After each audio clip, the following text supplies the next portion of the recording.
Alright, good evening everyone. It's been a couple of days. I'm sorry that it was a bit of an unannounced absence, but school is sort of catching up with me. I'll admit I'm a bit behind on the homework and that, but I did 9 applications to 9 different grad schools. I've got 2 others that I will be considering, both in France. So a bit of an outside shot, but kind of excited for that possibility. And I'm still a little under-rested, but I'm really looking forward to doing a stream tonight. So this is not going to be a short stream or anything like that. This is going to be a little bit closer to what I'm used to. And I also know I was supposed to be doing some casting with Nick, my co-caster and guy who's been doing this a little bit more. We couldn't quite work out a time before he had to leave, so he's going to come online and talk to me when he's ready. And basically what I'll do at that point is just go into host mode and put that cast on. There's going to be some practice. There's going to be at least one live event that I do at the end of the month, which will be the UBC Cup, and then we were also looking at another LAN which we might cast, but no official word on that. Bunch of stuff I want to play tonight too, so I'm going to start with Risk of Rain, which is kind of my go-to short title, simply because I have yet to get a handle on the Bandit, but let's see if we can get a win out of tonight. Might also do Crusader Kings later, but we'll see how it goes. I suppose one of the nice things about Risk of Rain is if I run out of stuff to talk... I have a feeling I'm going to be going through the ground again. We'll see how far we get. So one of the nice things about Risk of Rain is it gives me a chance to talk about things that maybe aren't the game. I can obviously talk about the game, but there's only so many ways you can explain your strategy of jumping over different platforms. But neat stuff in the news that's been coming in. One of my grad student friends posted this New York Times article which has been getting some attention. And I think one of the reasons why I'm reading a lot about it is that the professor who wrote it is actually at UBC, which is the school I attend. It's actually a really interesting topic that apparently she teaches, which is supposed to be the quote-unquote danger of love stories. And it's kind of funny because this grad student, we went out for dinner, and I was sort of talking about the fact that you've got a lot of innovation in some different genres. But I can't really think... No, I mean, admittedly, these are also kinds of not really films that I watch, but I'd been talking with her. I'm just going to quit out of this one because we had this bug before and I couldn't get past it. But I've been talking about how I could think of like different genres which have had some degree of innovation as far as the content, or, you know, they've got kind of a new spin on things. But one story that sort of seems either one underdone as far as like really high quality films are concerned, and one that hasn't had a lot of innovation, I think, is the love story. So I mean, I guess in the 90s you have something like Dangerous Liaisons, where it seems to be kind of a story about how awful people are to each other. And then, I mean, there's a bunch... I mean, the story Dangerous Liaisons has had so many adaptations of it, whether credited or not. So it's not... You know, I'm not entirely sure that story really counts as a major innovation, especially because it's an old book that just has been, you know, taken up for maybe a time where it's maybe, I won't maybe necessarily say a bit more appropriate, but I guess a little bit more of a cynical time. But it sort of seems like the love story always winds up sort of being a subplot to a main story. Like, you think to some great films like Casablanca and things like that, and I mean, Casablanca's a little bit of everything. You've got, you know, international thriller, you've got, you know, a buddy movie in some senses. There's just a lot of different things that go into it. But you don't actually see a lot of, at least to my mind, and again, this could just be a reflection of what I watch, or in this case, don't watch. I can't really think of any great modern love stories.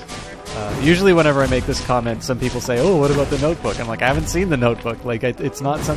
Like, it definitely seems to have its fans, but it's not something that people have... Like, it seems to be just that, you know, this is a movie that made people cry. Which is fine. I mean, having certainly films do inspire emotion. This is what Aristotle was writing about in the Poetics. But I'm still not entirely sure that, the modern love story is personified through The Notebook, just because it sort of seems to have a big group of fans, but doesn't necessarily have sort of this... I don't know, it doesn't seem to have the weight that something like Casablanca does. Maybe that's just because that's a matter of time. But in any case, that was sort of the conversation I'd had with her, so I was a little amused when I saw her Google Plus, which, believe it or not, people still actually use. And she posted this New York Times article, which is effectively about a psychology study that successfully got people to fall in love, and how this author had tried to do this with somebody that she knew as well. And I think you can sort of see a bit of her academic background here, simply because she was talking about, it wasn't a stranger that she interacted with, like in the lab for the psychologist. This is somebody that, she'd admit that probably, something might have developed with, independent of any of the techniques that that study had demonstrated. So it's just this interesting story, because apparently, the psychologist had managed to break it down to 36 questions, which two people ask each other, and then it ends with something that sounds remarkably intense, 4 minutes of just staring at somebody. Which I cannot imagine how that feels, but... So anyways, the reason I'm talking about this, other than the fact it's a fairly interesting article, and again, it's been in the news quite a bit, but this could just be the local element. I don't know how many people are aware of it. I was on Imgur today, and what really interested me was how this... it's not this article, but the 36 questions and some background on the psychologist are mentioned. Of course, because it's Imgur, they have a bunch of, animated GIFs to accompany it. But the New York Times article was never actually mentioned, which I thought was kind of interesting. I'll admit, actually, I was really annoyed by that fact. Now, I'm still not quite sure where to sit as far as the content is concerned, because the one thing I'm thinking of is that this post on Imgur almost certainly never would have happened if that New York Times article wasn't printed. Effectively, what the person did, and the, for lack of a better term, originality that they had, was to go find the 36 questions. The article is, it has some of the questions in it, but it doesn't list all 36. But basically, looked up the psychology, and effectively reported it, added a couple of images, and posted it. Now, it kind of, I guess to me, and I think Maddox has written about this too, I think I'm not entirely comfortable with that. I've talked about this a little bit as far as Twitch is concerned, and the big question of, what are you actually bringing to the table as far as originality? I suppose I'm a little bit lucky in that I don't play games particularly well, especially when I'm interacting with the chat. So, clearly people are not just coming for the game. But it does raise it, especially when the copywritten music issues are coming up on Twitch, or rather did come up and sort of have been resolved through effectively muting videos. It does, to me at least, it raises, interesting questions in terms of what is original.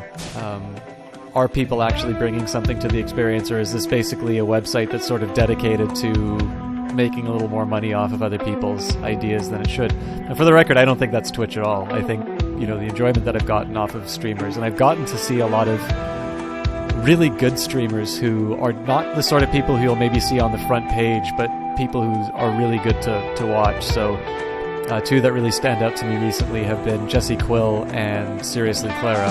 Seriously Clara being somebody who I've hosted a couple of times and I really enjoy the stream for. And Jesse Quill is somebody who I've wanted to host. It certainly, obviously, doesn't need any quote-unquote publicity that I can give, but certainly is somebody who I think gives a very entertaining stream, and is somebody who, I enjoy, and I have to assume other people would enjoy. And I don't watch because they're playing a game that I like, although it's really great when they do play games that I enjoy. I watch them specifically because they bring me an entertainment experience that is unique. And then you have stuff like that Imgur article. And to me, like, whenever I tell a joke, which I didn't come up with, and let's face it, the majority of jokes that I tell, and I think most people tell, are ones that are not originals by me. I mean, I'll grant whatever wit I have to myself, but wit's a little bit different from telling a joke. If I've heard it from somewhere and I can, like, cite a source, I'll say it, right? If I'm, saying something from George Carlin. No, I mean, I guess the one thing is that there's things that sort of just become a part of you and you don't give the proper attribution. I'm always really worried about that because number one, the comedians tell them better than me anyway, but, I want to give credit where credit is due. And it seems to me that Imgur article really isn't, or, well, if you can call it an article, that poster isn't really adding anything. What it's doing is it's just doing the research for the paper that the New York Times author had written, slapping a couple of images on it, and, getting whatever I'm not entirely sure what Imgur views really count for, to be completely honest. I suppose there's enough satisfaction that people covet that front page, but I don't know, I think at the very least, especially because it's clearly inspired and relies a little bit, like some of the biographical information about the psychologist definitely comes from that New York Times article, and I would have felt a little bit better if the author of the Imgur post had credited the source. But on the whole, I think it maybe talks a little bit more about, and this is where the Maddox stuff comes in, I think it talks a little bit about sort of what our expectations are as far as entertainment and content are concerned on the internet. I think Maddox says, nobody makes stuff anymore. You've got BuzzFeed, which has some pretty lax rules as far as attribution are concerned, and usually just consist of a number of screen captures and things like that with one or two captions. Take the same picture of a cat and put some, just put another quote or something like that on it, and apparently you've made something new. And I mean, some of the attribution is like, well, this came from Reddit. I'm like, okay, well, Reddit didn't make it. Reddit found something else that somebody didn't attribute it to them, and so apparently Reddit is now some source. Not to say that there aren't original things on Reddit, it's just that it tends to be people sharing things that they thought were good on the internet. I think that's great. I actually think it would be wonderful to have more places where you could go to get a regular dosage of the kind of entertainment you enjoy.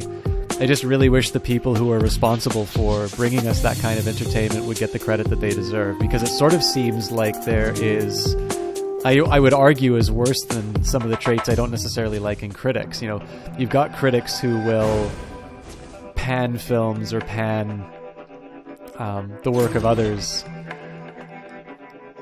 just sort of either because it's expected of them, or it's an opinion that they feel their audience expects them to have. So like Ebert, there's a couple of really enjoyable films that Ebert when he was alive gave bad reviews to, and I don't think it's because they're bad films. I mean, admittedly, there is also a certain type of film that Ebert covers and has a good opinion on, and then there is,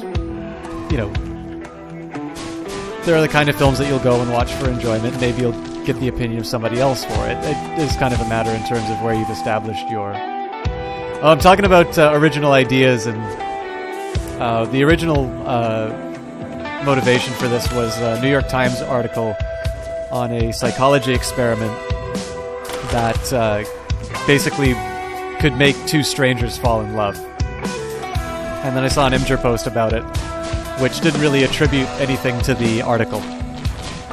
It's just apparently this person, it was in the zeitgeist, and apparently he found the exact same study and gave a biography that was really similar to the New York Times piece, slapped a couple of animated GIFs on it, and apparently that became original work. So It's a topic I'm kind of interested in, one, because I did an intellectual property class. Actually, it's the professor for that is doing some of my referee letters for grad school. But also because Maddox has talked about this, and I think it's, I think he has some interesting points, especially related to things like BuzzFeed, where suddenly it's, there's I guess so the thing is, like, I tend to get annoyed by critics who put on airs or have sort of these, will like rip apart a work just because it doesn't necessarily meet the expectations that they have their audience to like, right? So it's not necessarily, is this a good film or not? It's like, is this an appropriate film for X critic to enjoy? Hey, Cruton. I guess I didn't say I didn't say hi to Enders as well. I just went into an explanation about what I was babbling on about. At least it's not math this time.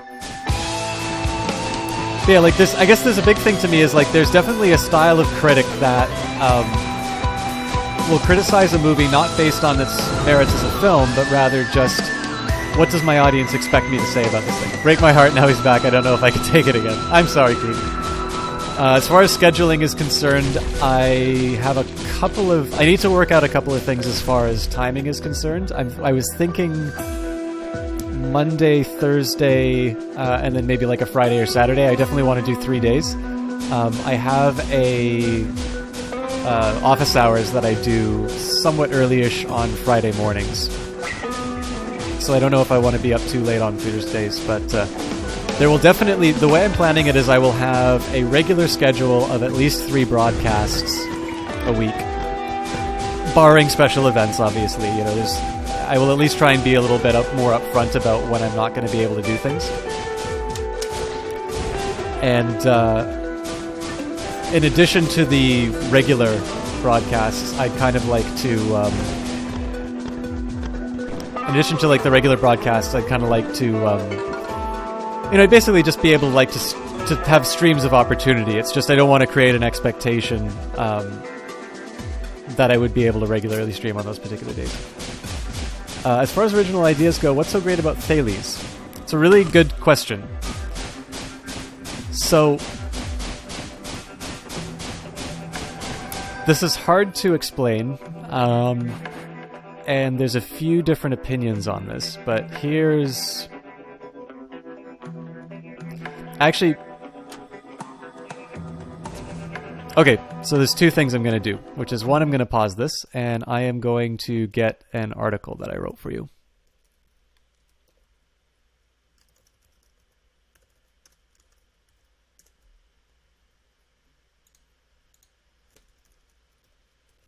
Sorry about the wait here, but this is a good chance for me to share some of the research I did. It's not like major research. This is intended for people who are non-specialists, but let's just take a look here. I'll give some vocal opinions about it as well, but this might be something that interests you. I don't even remember the link of this website. Ah, looks like you found it. You guys are freaking me out. Yeah. By the way, I did not choose the name Chalk It To Me. That was the administrator. I actually also have some other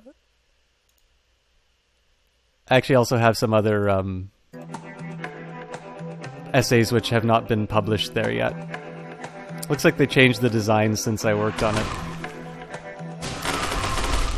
But yeah, so like the majority of my feelings on Thales are actually in that article, which is, I think, the guy who... Okay, so I gotta be kind of careful about this, because there's plenty of mean people around that I'd rather not become one of them, but I had some differences of opinion about what constituted a good article by that, or for that website. And I don't know how to put this. So like there's like the articles that the individual wrote, I didn't quite think met the purpose of that site. And then as far as the sense of humor is concerned, like it's a little forced. But Chalk It To Me is a little bit of a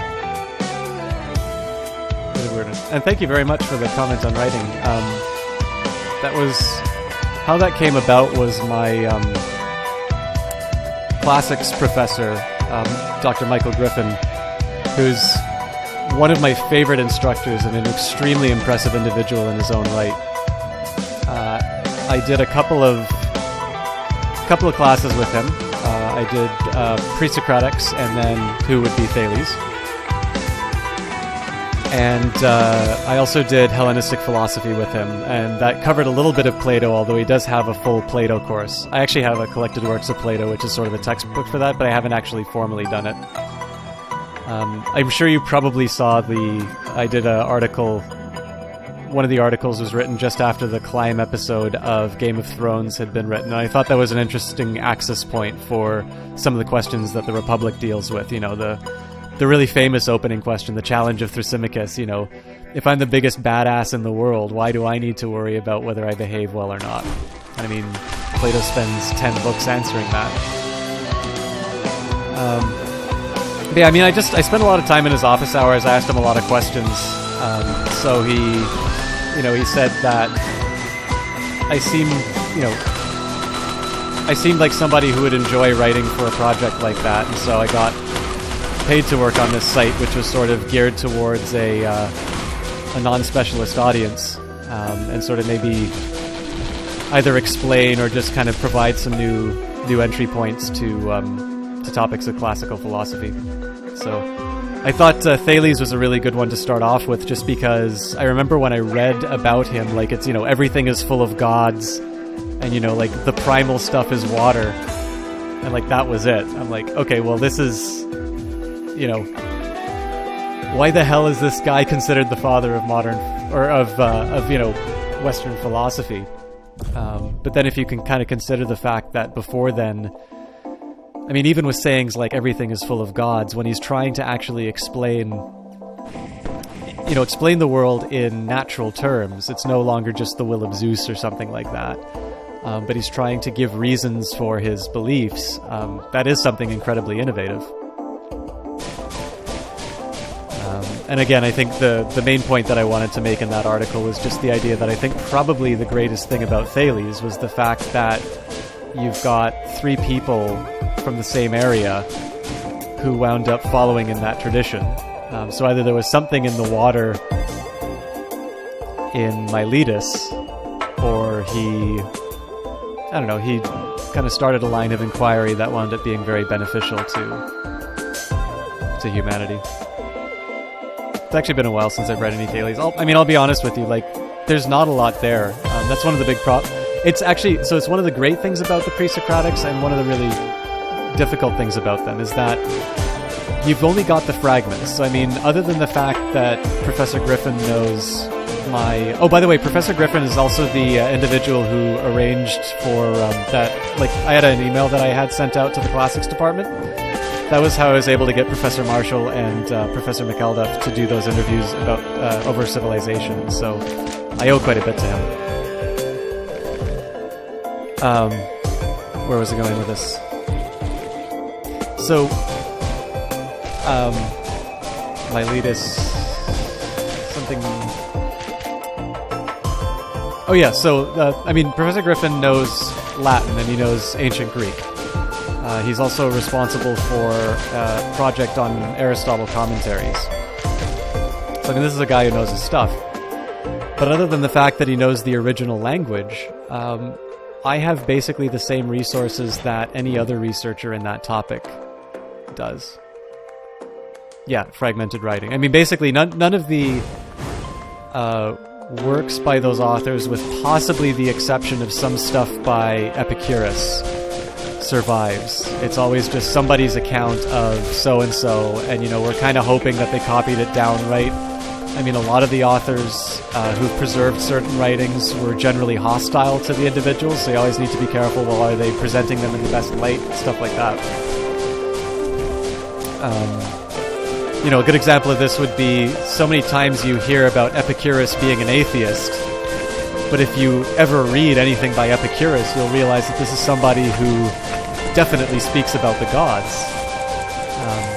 It just happens that Epicurus sort of became this byword for bad behavior amongst medieval philosophers and theologians. So all of a sudden Epicurus becomes an atheist, even though he very likely didn't hold those beliefs. I think I mentioned that on the stream before. Yeah, so it's kind of interesting to be confronted with a fragment, a fragment like that, because other than the language barrier, I basically have the same resources that Professor Griffiths does as far as interpreting the work and trying to do, either an original interpretation or considering, what the author is trying to mean. And there's still stuff that's being found, right? Like, archaeology is not just going over the stuff that we found before, although that happens too. There's constantly new stuff that's being found, and there's constantly new methods being developed that kind of find more that's going on inside of existing works. So Xenophanes is a good example of somebody who they thought had two different works which kind of had two different perspectives. And there was a new discovery that was made. It's not necessarily that recent, but recent, or was it Xenophanes? Maybe I'm mistaking this. Anyways, somebody who they thought had written two books that basically had, this difference that needed to be resolved. And some people held that no, it was actually one work and that we just needed to, we needed to resolve the difficulties ourselves. And sure enough, the discovery was made that in fact it is one work. Like, the fragments that were thought to belong to, work number one, work number two, found out in a more intact copy of work number one. And so, everybody's back to the drawing board as far as, what Xenophanes meant.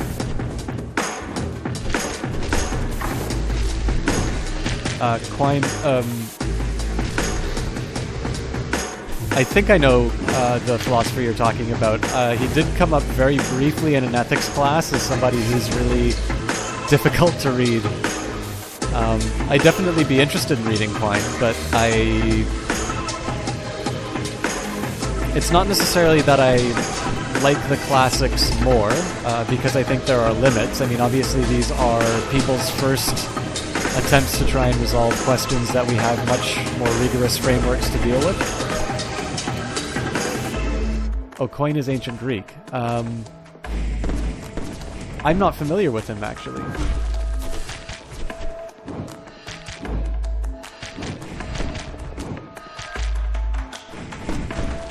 Yeah, it's definitely not a philosopher I'm familiar with. Which is a shame, because I got treated to some of the weirder of the Neoplatonists. Oh, the language... Okay, I'm sorry. I'm completely losing my... I'm losing my mind. I didn't quite interpret it. I didn't interpret the comment properly. I get it now. Sorry.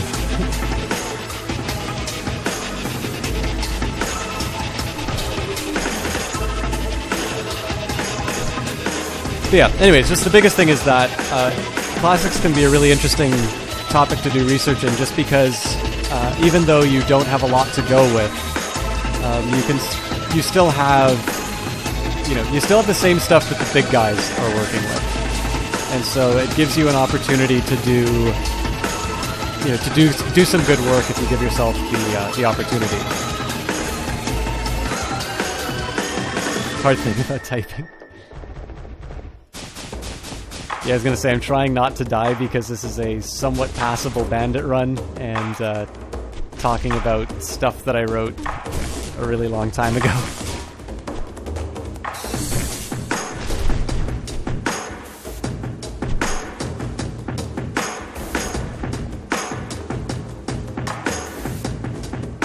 For my own part, as far as pre-Socratics are concerned, I really liked Heraclitus. Now that's probably because he has the reputation, Heraclitus the Obscure, so there's always a lot of room to do your work with it. But it was just kind of interesting how a lot of different later philosophers have tried to make him say anything that they wanted. And I just think what he deals with, this idea that, all the stuff he says about you can't step into the same river twice, or, the way down a hill is also the way up a hill, like, just sort of dealing with how philosophers sort of want the world to be very fixed and, basically what Plato's talking about, right? Where he's, he wants to have these forms, he wants to have these perfect... Played Risk of Rain pretty extensively when it was in beta. I didn't even know they had an open beta. Oh, Jesus Christ. Well...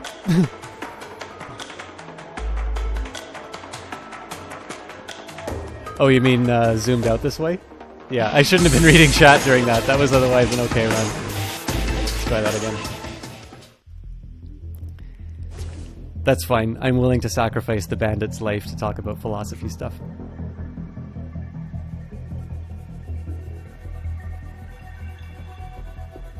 Yeah, Heraclitus said...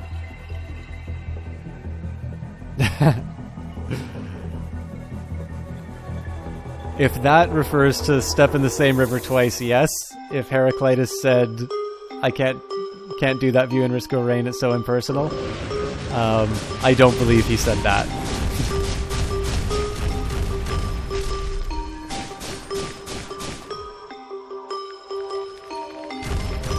I actually heard that this is apparently by a couple of college kids, which is extremely impressive. I know it was made in Game Maker.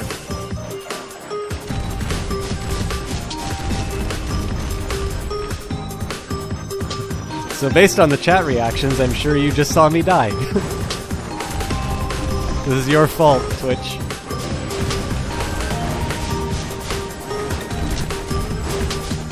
I had a level 1 infuser and everything.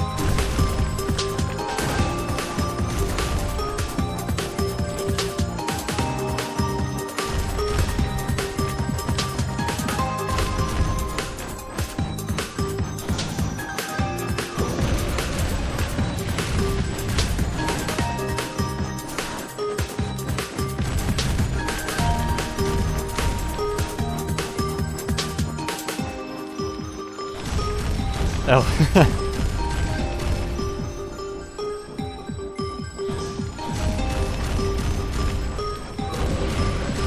I really lost my train of thought and I'm gonna die again. Oh well. So much for that. Minimal delay tonight, that's good. And it doesn't seem like it's dropping a lot of frames either, so... I noticed there were a couple of,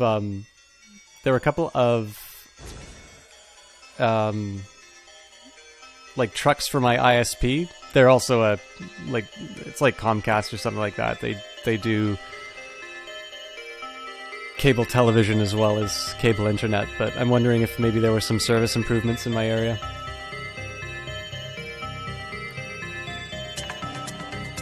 Yeah, the larger point, so I'll go off the philosophers for a bit, but I think where I was just trying to go about the nature of content on the internet is that I really like the fact that people have both more avenues for entertainment and also new means of expressing themselves. So I think if you think about it, today there are a lot of very simple tools available that will really allow you to do a lot of the stuff that people only with significant resources could. So like if you wanted to make a movie, you don't even really need like a real camera anymore. You have that on your phone. Now, I mean, obviously, a proper, studio quality camera is going to give you a certain level of quality. The same that, having a dedicated microphone is going to bring across your voice a little bit better than using a headset. It's one of the reasons why I got this thing. But if you want to just make content, I think there's really no better time to be doing something like that. And then I think another thing that's kind of interesting about this, and I think I talked about this on stream a while ago too, is a lot of people are really worried about the automation of jobs. It's been coming up a lot. I know The Economist ran something on that. And it sort of seems to me like the one thing that has really good job security are creative jobs. If you're somebody who can write a story that nobody else can come up with, I would suggest that you probably have more job security than, say, an economist. Because there's kind of two types of economists. You can have somebody who is good at coming up with original ideas, and they're the kinds of people who wind up having books written about them. Like John Nash, or John Nash is probably better defined as a mathematician who did work that was important to economics, rather than being somebody who was just expressly an economist. But even then, like, you could take somebody like Stephen Levitt, who's just been able to find sort of these natural experiments that nobody else has been doing, and so, there's the Freakonomics books. Yeah, who the hell would do economics, right?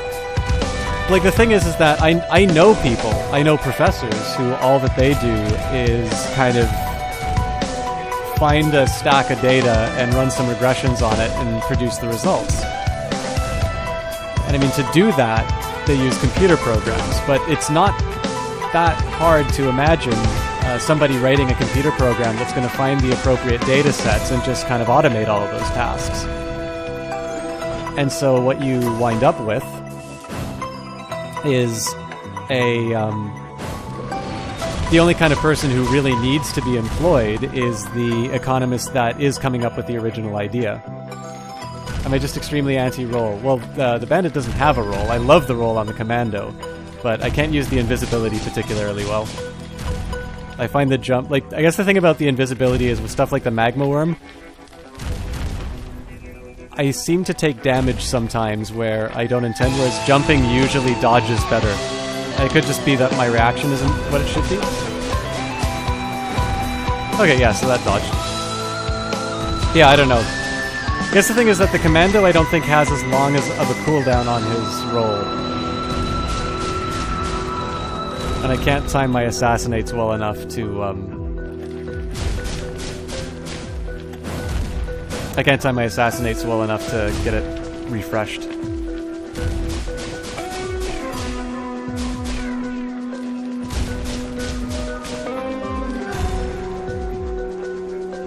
How dare you people try and make me talk about the game.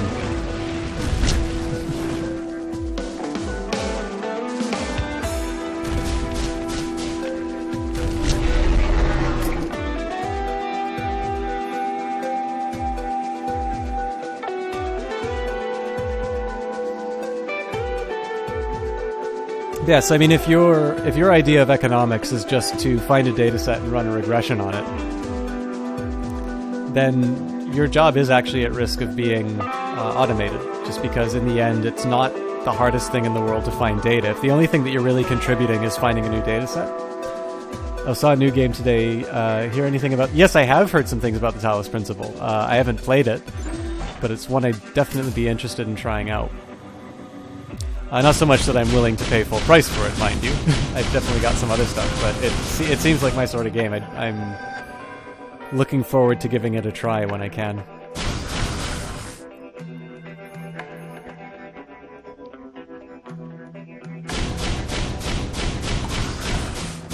I generally, as far as stories and stuff like that I like, I definitely think smart science fiction, like the Philip K. Dick kind of Arthur C. Clarke sort of stuff, the things that are about ideas, is definitely appealing to me.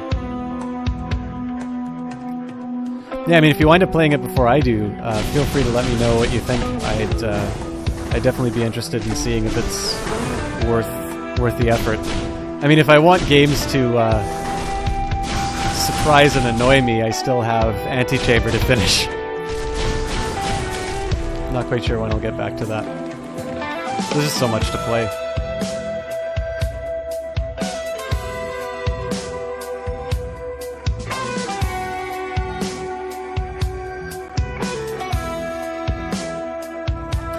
Yeah, I guess if I had to say in a sentence what I was trying to ramble on about on the Imager and stuff like that is, I don't like the fact that there seems to be a role now of finding cool stuff on the internet. It seems like there's a lot of weight that goes on the kind of person who finds that fun stuff on the internet to share, and it's good, right? Because you get to see entertaining stuff. But it just seems like this role, either the websites that do that sort of thing or the people who contribute to them are getting a little bit more attention than the people who are actually creating the content, and I don't think that's quite right, especially because there is revenue going to those sites, whereas the content creators are largely doing it out of their own interest. So I'm not entirely sure what the solution to the problem is. I mean, as a whole, I really wish people would just cite their sources where they'd get stuff from.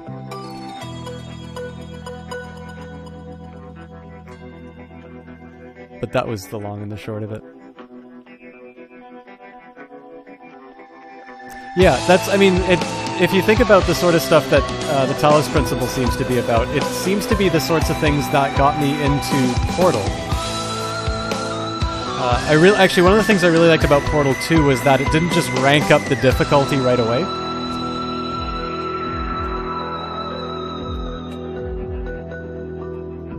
That's awesome you like Magnus. Magnus is sometimes a little underappreciated by players.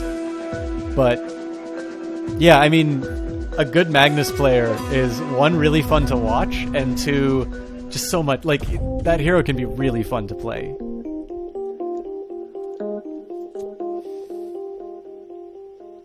Actually, even though Magnus isn't always the kind of hero that I wind up playing, I like playing Magnus every once in a while.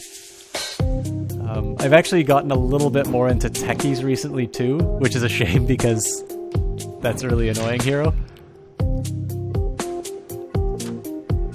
He does speedruns back in the day. Well, I guess Portal did have a reward for doing certain runs in a period of time, right? I think there were achievements to unlock. So, I'm maybe not much of a speedrun guy on my own, but I think if there's like an achievement to unlock or something like that, I tend to give it a try.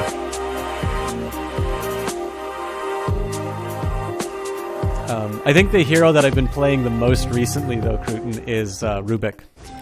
I definitely would not put him under the kind of hero you should play.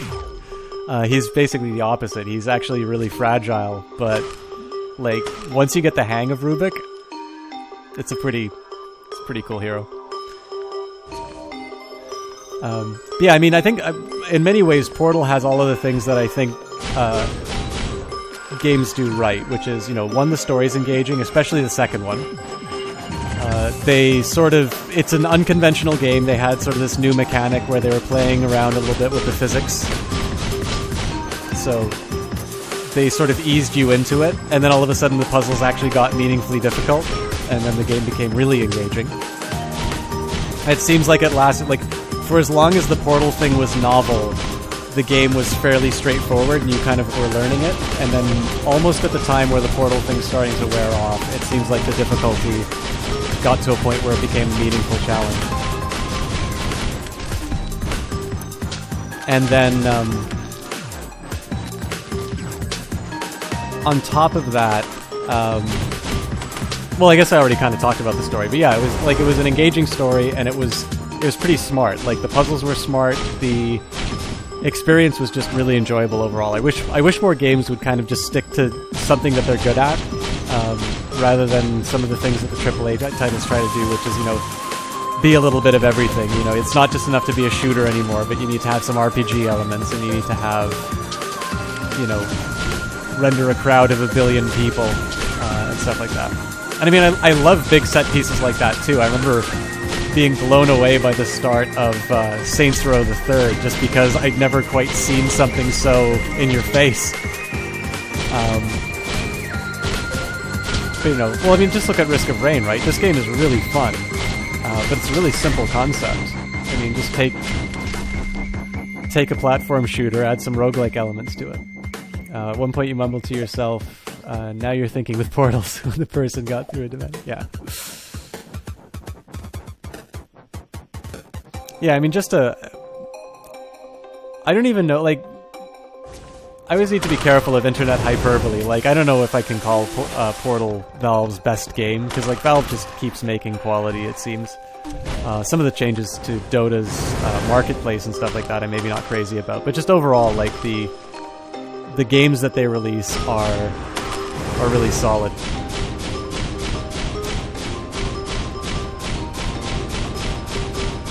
admitted to liking GTA. Saints Row isn't GTA. Although I remember really liking, which one was it?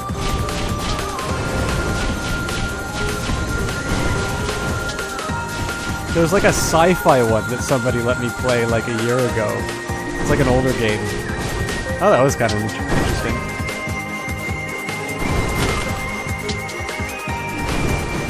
Well, I don't know, like, the big thing for me is, like, you know, on the point of, like, internet hyperbole is, like, I mean, everybody knows the clickbait titles and stuff like that. I hate those with a passion. Like, there's only so many times you can hear about something being epic or whatever before you get really numbed by it and just stop caring. So, you know, if I call, you know, Left 4 Dead Valve's best game, and then I call Portal Valve's best game, and then Half-Life, whichever one you want to talk about, their best game, you know, at some point I lose credibility. I know people like that. I mean, it's like it's one of the reasons I don't watch as many TV shows as I probably normally would, just because I'm really sick of being told... Sorry, this has turned into, like, Krabby Norman streams. Or Krabby System Shock, I suppose. This is an online persona. If you guys have found the articles, I'm pretty sure you know my name is Norman already. Yeah, it's turned into the Krabby Man stream. I don't know, see, the thing for me about Left 4 Dead was that the very first time I played it was with a group of people, and, like, I remember jumping out of the helicopter to save somebody who was being pulled away from a smoker. Like, it was absolutely like living the kinds of movies that I'd watch. Yeah, basically. I'd say that the very fair assessment that you know more about me than I do. I don't even remember what I had for breakfast.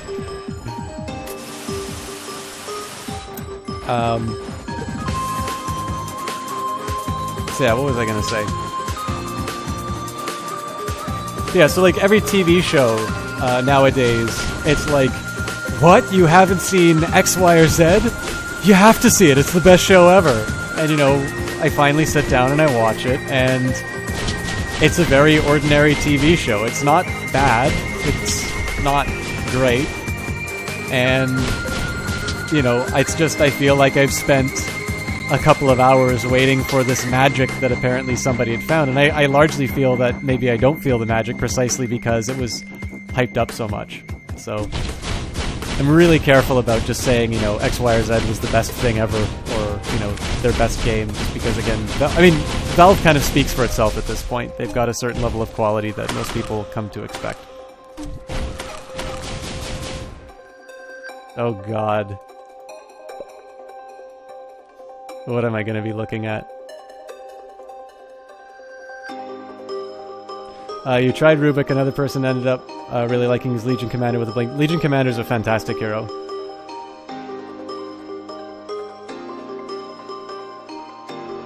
Oh, Movember. I actually, that was on a classical philosophy day too, so Professor Griffin saw me looking like that.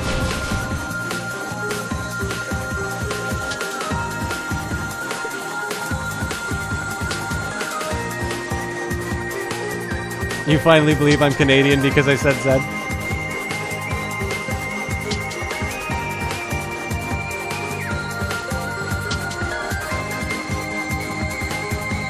I usually say Z if I'm quoting somebody. I don't stick to the Z thing religiously, but it is how I learned the alphabet, so if I'm speaking my own words, I'll usually just fall back on Z. Although it's kind of funny too, because there's some words, like, I think I usually say zebra instead of zebra. Whereas you kind of expect somebody who says it's Zed to say zebra rather than zebra. Not that I talk about African wildlife that much.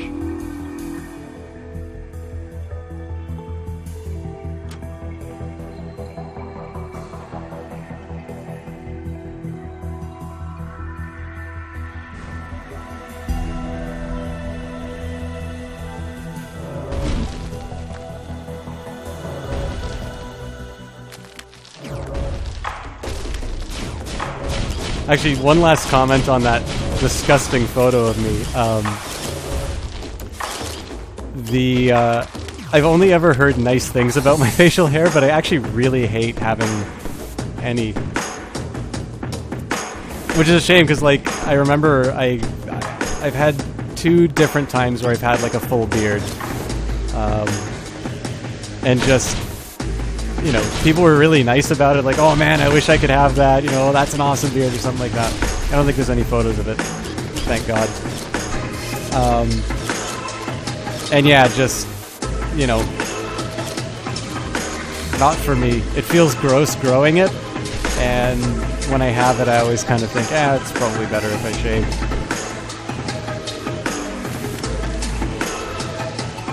Write that down for my autobiography. Love African wildlife in a very non-platonic fashion.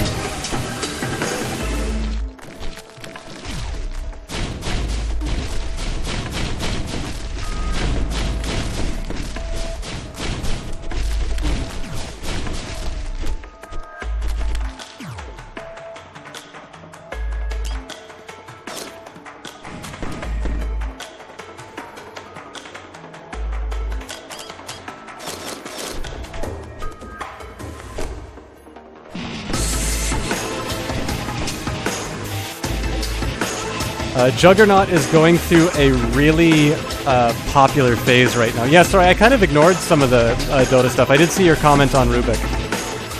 But yeah, it's, I mean, the wonderful thing about Dota is that people can specialize, right? Juggernaut is like the flavor of the month right now. I don't know if you noticed, but there's actually a patch that just recently came out that actually gave him a small nerf. Now, I mean, there's definitely heroes that are like nightmares and low-skill pubs. Once upon a time, and I think it still kind of is, Riki would be one of them, because, you know, a lot of people kind of figure invisibility as immortality. And it can be. I mean, if people don't get detection, then he's really hard to deal with. But that's the big thing, right? Detection is so easy. You just throw out a dust and Riki's screwed. But Juggernaut's definitely a very strong hero, and I think a lot of people don't respect his Q ability.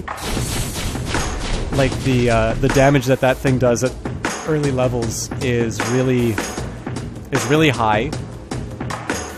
His heal is ridiculous. Once you get the level 4 healing ward, as long as you keep it in your area, you can survive a lot.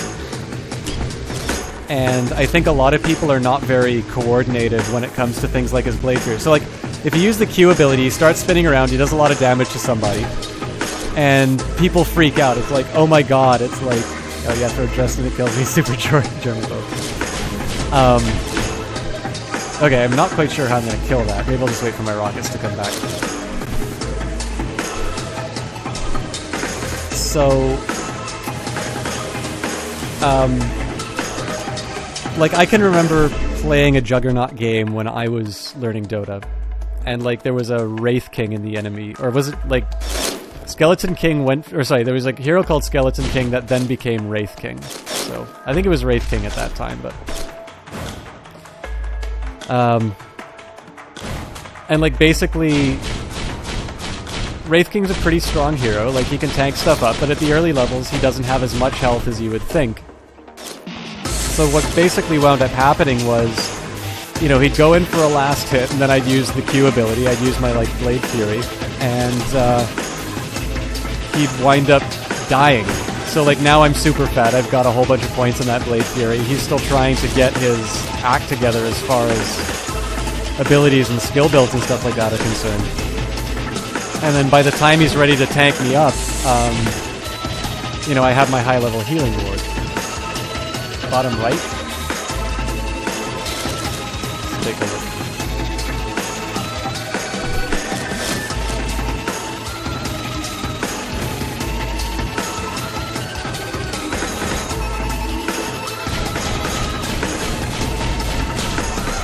Just trying to slowly whittle stuff down till I can. The little spiders are hurting me with their mines.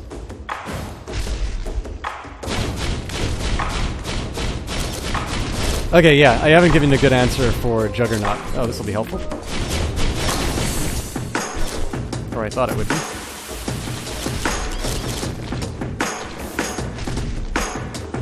There are multiple shrines now? I'm not sure. I also think I have this artifact.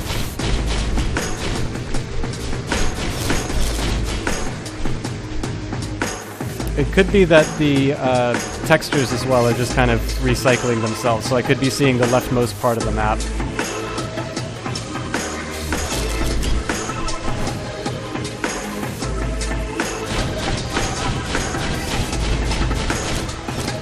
I think this is it. Maybe not. Yeah, so the thing about Juggernaut is that he is relatively weak. Like, if you consider his health pool, you can do some pretty serious damage to him with your right clicks. The thing is that people tend to panic when a Juggernaut's on top of them. He gets those early levels, and then he starts to snowball. And so as a result, this Juggernaut becomes a bigger problem than he should have been if people just kind of coordinated. A really good combo if you want to keep rolling faces Juggernaut is if you can get like a Crystal Maiden on your team. I like her as a combo for Jug just because Crystal Maiden's third ability will give you some extra mana, so that helps out with the Juggernaut mana problems. And she also has her Freezing Field, so you can lock somebody in place while you just whittle them down with your Q ability.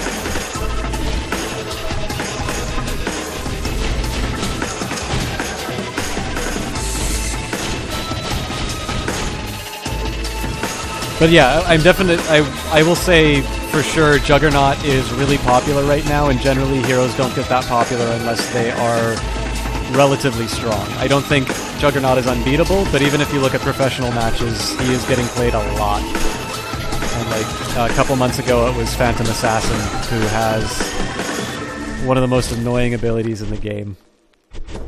She gets a 50% evasion at her max level of her third ability, Blur.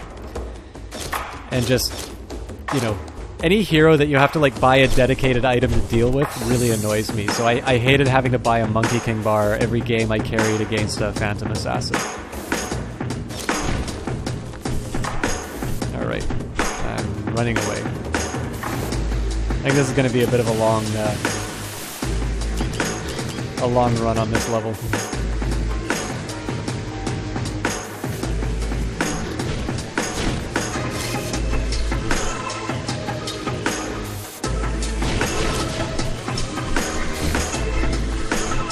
Oh, another thing that's good about Juggernaut is he is a natural Diffusal Blade carrier.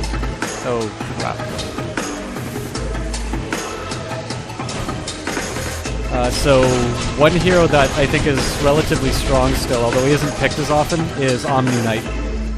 So, he has his ultimate, which will make you immune to physical damage, and then he has his Repel, which makes you immune to magic damage. Well, most magic sources. Now, the way that you deal with an Omni Knight is you get a Diffusal Blade and you use its Purge ability to get rid of those buffs. So, somebody has the Repel on them, I use the Diffusal Blade, then they don't have Repel anymore. Then I can use, like, Finger of Death or my Stun or whatever the hell they were protecting against. Now, the thing is that you don't always want to build a Diffusal Blade on a hero that it's not good on. And there aren't a lot of heroes that are natural Diffusal carriers, but, like Juggernaut, he's an agility-based hero, he can definitely benefit from mana. Like, it's a nice little match for him.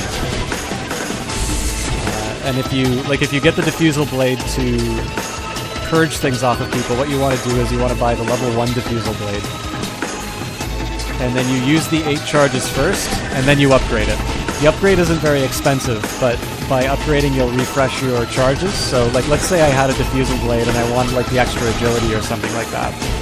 If I'd only used 1 charge, then I'm basically throwing away 7 purges. Now, there's not a lot of games where you're going to need to use all 16, but it's really nice to have that thing refreshed.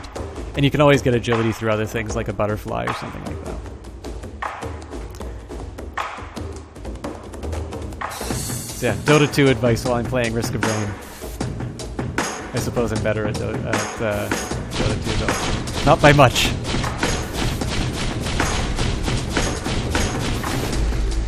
Actually, I will comment on your Legion Commander thing. I thought Legion Commander was going to be a lot stronger in the professional scene than she actually is. I'm not entirely sure why she hasn't been as successful. It could be that I think she's best played in the mid, but there are other heroes that are just better at mid in general. So maybe a good offlaner can play her that way. But I mean, she's a bit like Pudge in the sense that actually Pudge and Silencer, they're all heroes that sort of have this feature that allow them to get stronger and stronger as the game goes by. Like, as long as you keep winning duels, you're going to keep doing more damage. And I think the thing is that in professional games, people are usually good at dealing with the Legion Commander. They usually prevent her from getting those duels off. And so as a result, maybe she hasn't been as successful as she could be in a pub. I'll admit, though, I don't play Legion Commander in pubs a whole lot, just because I tend to play support heroes.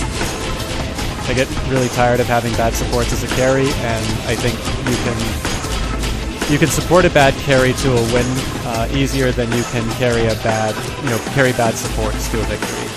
And that could just be because I'm not a really good pub player. But I figure, if it's a role that people don't want to do, and I have some ability with it, I don't mind taking it on. I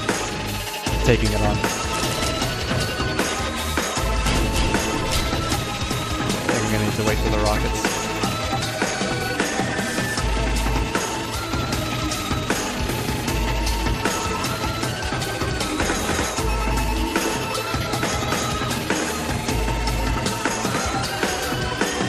This is the longest I've spent on this particular level. Better than dying, though.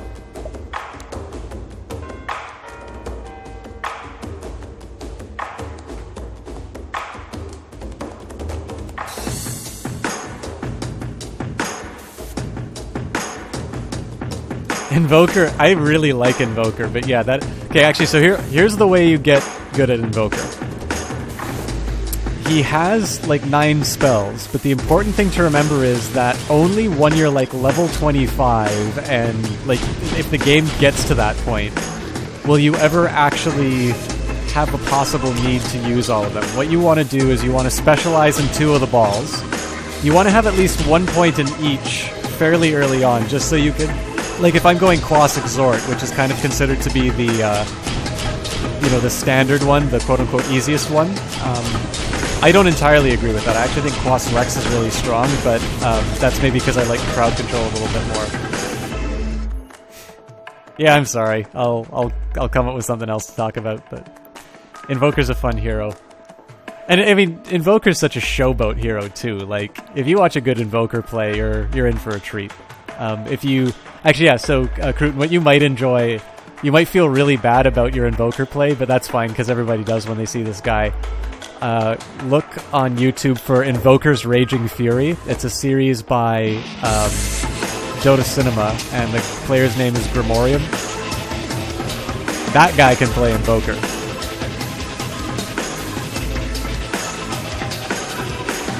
Yeah, the way that you get good at Invoker is you pick 2 balls to specialize in, and then 1 just in case you want to, do something. So, a good example here would be if I'm a Quas Exhort Invoker, so I'm going to use my Cold Snap and Sun Strikes and Forge Spirits to take down towers. Thing is that towers aren't worth quite what they were in some of the older versions of Dota, so I think Quas Exhort is not as strong just because towers aren't worth as much. Among other reasons. You still want that point in Wex, because 1, invoking Wex is going to make you move faster, so it helps you escape. But number 2, let's say that you needed to go invisible.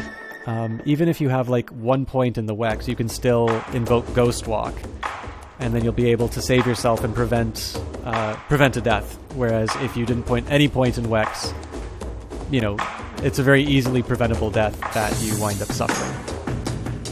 But basically, if you specialize in 2 orbs, what's going to wind up happening is you are going to focus on a very limited set of abilities. You're going to get to know them very well, and then a different game you're going to specialize in a different pair, and that's how you wind up learning the skills. And after you get a bit of experience with those, then you start playing Invoker like Grimorium, where he kind of just seems to know everything.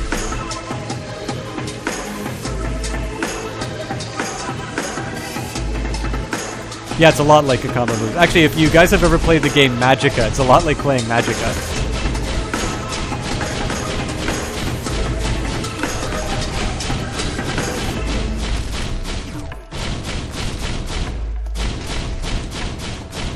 Magicka is a wonderful game because I am a bigger threat to my allies than I am the enemy.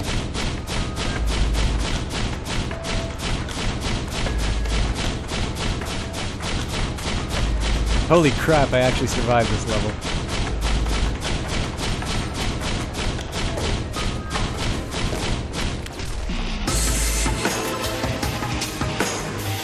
Yeah, like to give you an example of a combo in Invoker that's relatively easy, but maybe isn't immediately apparent because you're still trying to figure out how to, you know, what the combos are and things like that.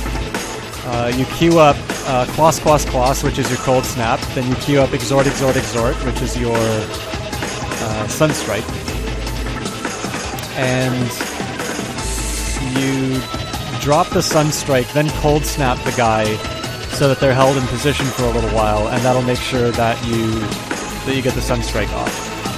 Fairly easy combo to do because you can queue two things up at once. But I remember it took me a really long time to get that down just because I spent so much time thinking about, how do I do Forge Spirits again? Is it Exort, Exort, Wex? No, it's not that one. That's the Meteorite. Forge Spirits is Exort, Exort, Quas, I believe. But like most stuff, I mean, I think the heroes that people really struggle with when they start off tend to be like Chen, Enchantress, Visage, Invoker, Meepo, Lone Druid, pretty much all the micro heroes, and then Invoker's just difficult because of the different spells that you need to learn. But again, learning the spells is actually one of the easier parts because if you ever watch a pro Invoker, they're not invoking all 9 spells the whole game. They're invoking like 4 at most, and that's just the same as any. Like the only difference is that they're not in the QWER slots. You have to hit a slightly different combination of buttons to gain access to it, but I mean that's just another button to press. That's not the worst thing in the world.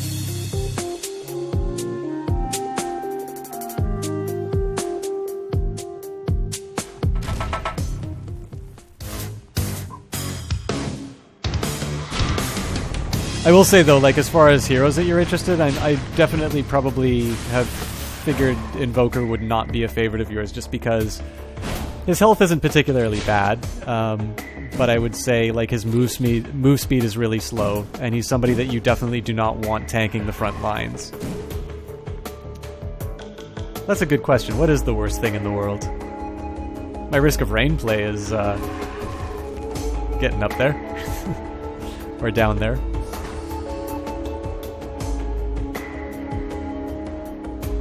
Carrot Top? I can't say that actually. I've never seen the guy's comedy routines. But,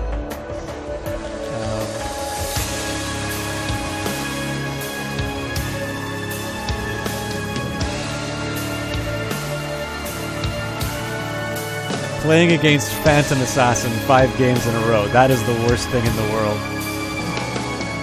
Worse than terrorism.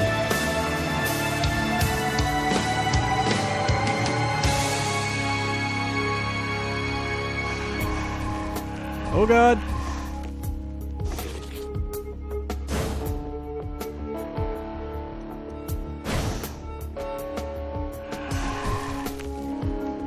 I think I'm just gonna run like a madman and wait for my rockets to charge. That will deal with the evolved Lemurians or whatever they're called.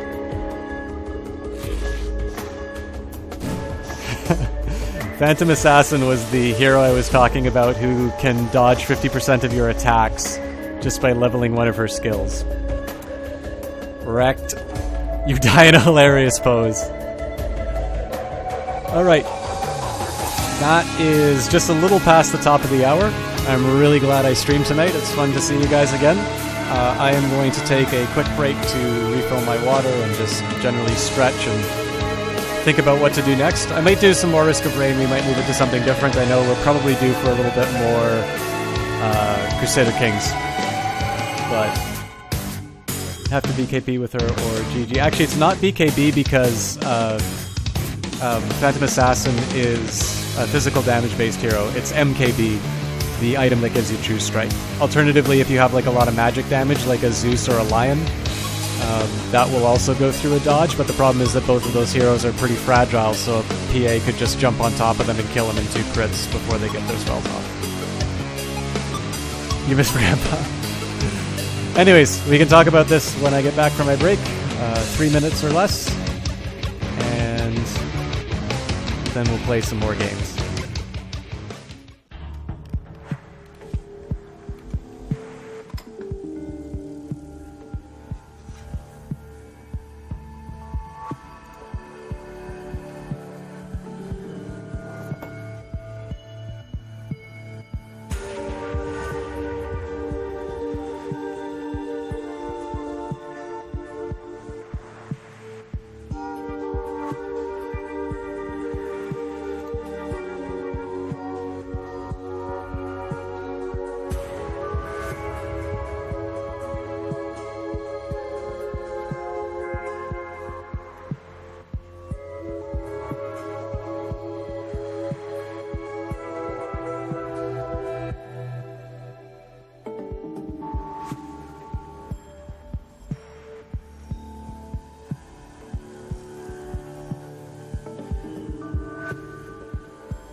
I'm feeling like some variety, so let's do something new. I kind of wanted to do this War of Mine, but I think I'll save that for another day. I probably should have put some thought into what I was going to play. Let's do some Crusader Kings, actually, because I don't know when Nick was supposed to be back, and that seems like the kind of game that I can put on hold relatively quickly.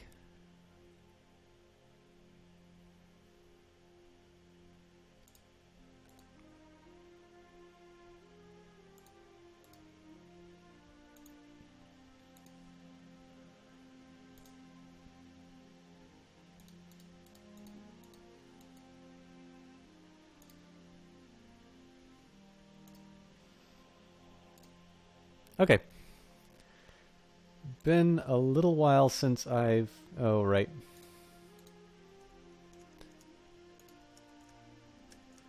Keep forgetting to disable the keys warning. So it's been a while since we have...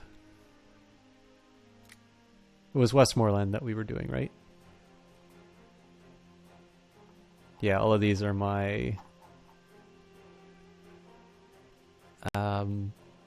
these are my Welsh empires, so Westmoreland is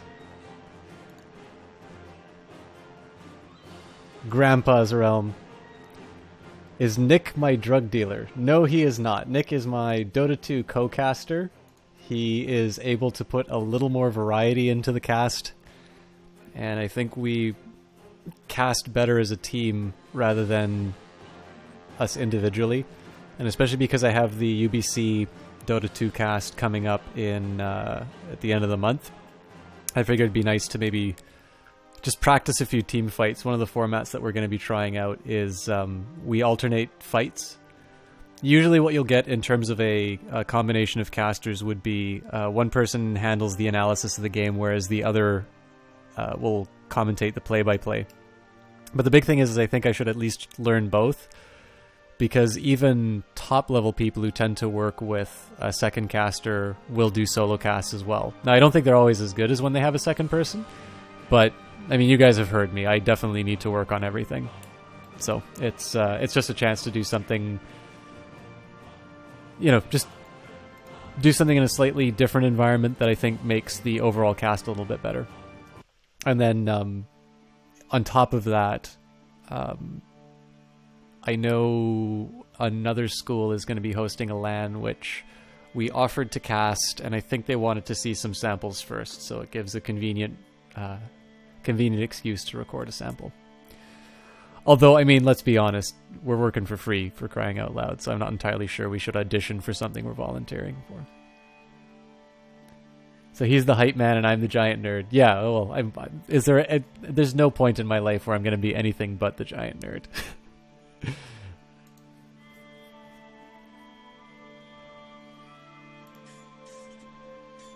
Alright, so where did we leave this place off? I know we had, like, Dad's military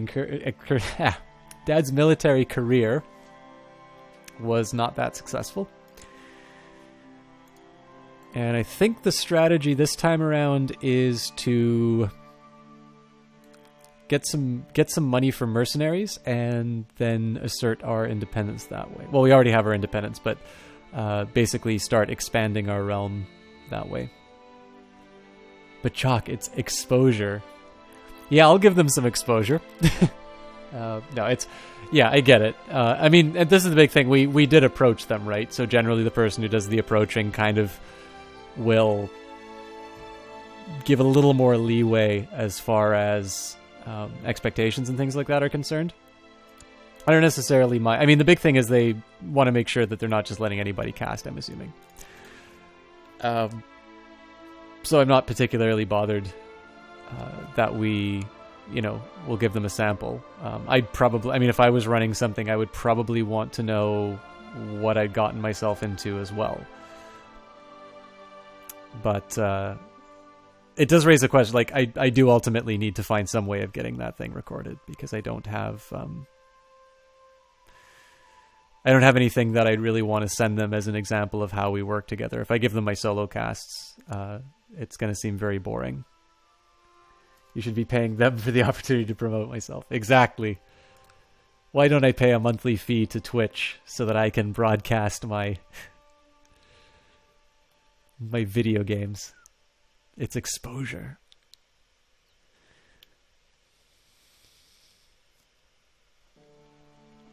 Well, I mean, used to work in film, right? I won't lie, I worked for free on way too many films before I got paid to do it. But, I mean, that's kind of the nature of having a union. I'm not mad that I was in a union, right? That union definitely makes sure people have, a certain standard of working condition. But the union also made sure that I was not able to get in without any kind of experience or something like that. And the only way that I could get that experience would be for working of. I have not touched that website in ages, so I'm really terrified to see what you have discovered there. Oh, Jinya. I do occasionally do some photography, but I have got a closet full of film that I haven't developed yet, so I'm not actively taking photos.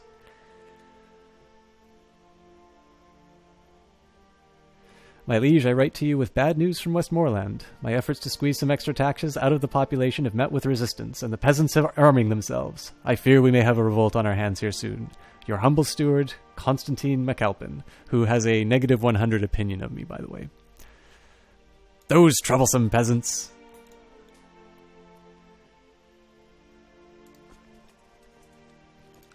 Actually, one thing I'll say about photography is there is this weird fetish that people can have for film. One of the ways that I differentiated myself in motion pictures was being very willing to work with a lot of the digital technology, and that got me on a lot of sci-fi television. I mean, now just about everybody shoots digital, so it's not that big of a deal. We can press a claim on Navarro, which is probably nowhere near where I want to. Yeah, I'm not going there, especially because she doesn't have land, so I get nothing out of that. Now, the thing for me is that I have a couple of old film cameras. Film is not that expensive, and I develop it myself. Now, the decision is not an aesthetic one. I think, like in the end, I wind up scanning them and putting them through Photoshop just to make them look like I'd want anyway. But for me, I liked having the kind of gate that is the size of a 35mm frame.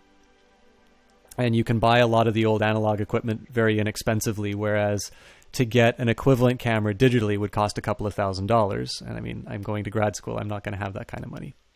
So while it would be very convenient for me to switch to digital, I don't necessarily think the cost-benefit analysis is there. The one thing is that it takes up a lot of time to do the developing, and time is the one thing I don't have, which is one of the reasons why I haven't done as much photography as I'd like. To the most illustrious Earl Ealdwine, the good burghers of Lowher are barely able to pay their taxes. Our coffers are empty. I humbly ask that you lower the taxes of your city. Your humble servant, Mayor Eadwulf of Lowther.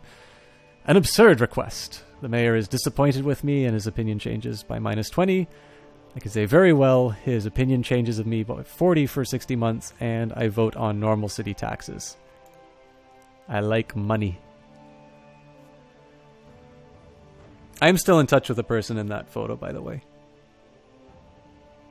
Once upon a time, I had aspirations of trying to get her on a stream to play something like the Stanley Parable. Now, she's someone who likes Grand Theft Auto, by the way, so I don't believe Grand Theft Auto is playable on Mac.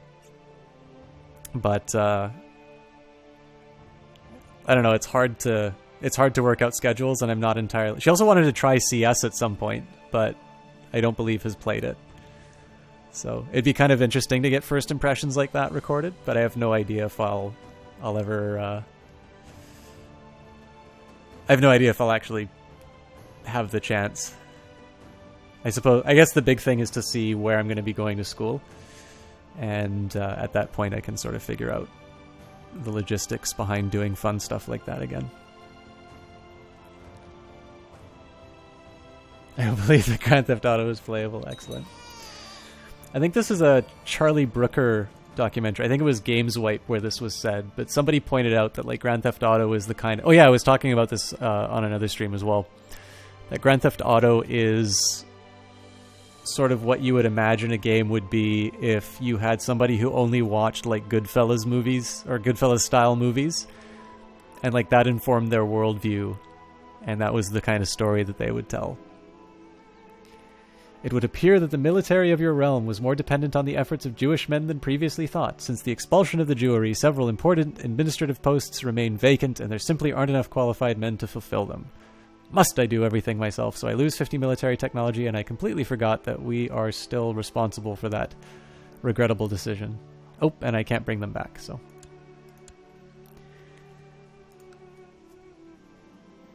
Fate smiles upon me, and my wife Christina is pregnant. And I'm no longer impious, so things are looking up for our 26-year-old Earl of Westmoreland. Will be a bit of slow going, though, until I can get the whole army thing going. Although I'm really interested that Cumberland is raising their troops. Let's see if they're at war.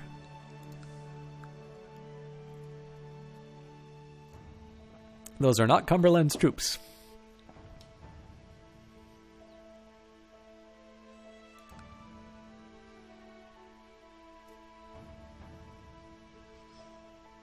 I mean, again, a big thing. I have enjoyed playing Grand Theft Auto games. I think the thing that I like about Saints Row is that it does not take itself seriously at all, which was the big appeal of it to me. But I think as a whole, it's a little bit like watching a sort of a summer action film. It's not going to be intellectually stimulating, but it is a fun ride in its own right. So Jorvik is currently at war, with Wessex. And he is really short on troops. Let's make some bad decisions. I want Lancaster.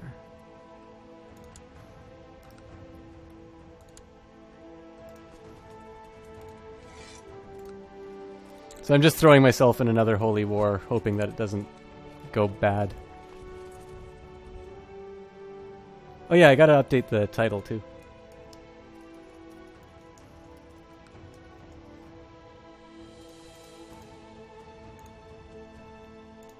Don't recognize Crusader Kings? Come on, Twitch. I know the map's scrolling, I'm just typing in another window. Sorry about the,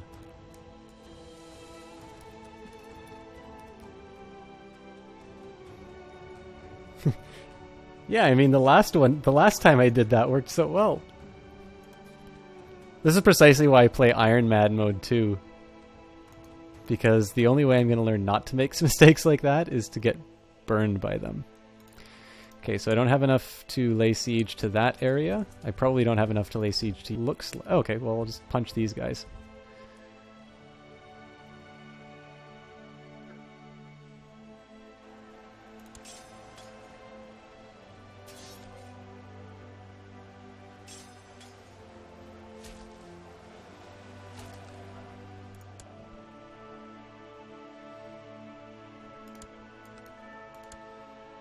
Oh, it looks like I do have enough to lay siege to Jorvik, so I'll let them take care of the area that I actually want to take over. I'll just pump up the speed a little bit. I'm surprised that I had enough troops to deal with Jorvik, but not the neighboring county. Ah, more princesses. Alright, well, Christina, I guess you are my blood, so I will accept you into the family. 2 daughters I have.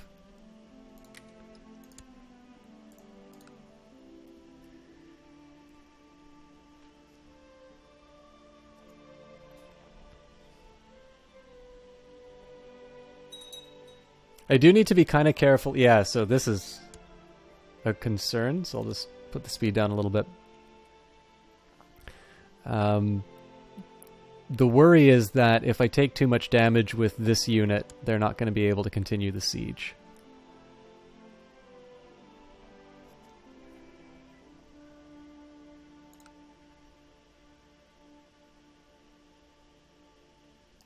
Looks like they're buggering off though, so I'm happy about that. And now we play the waiting game.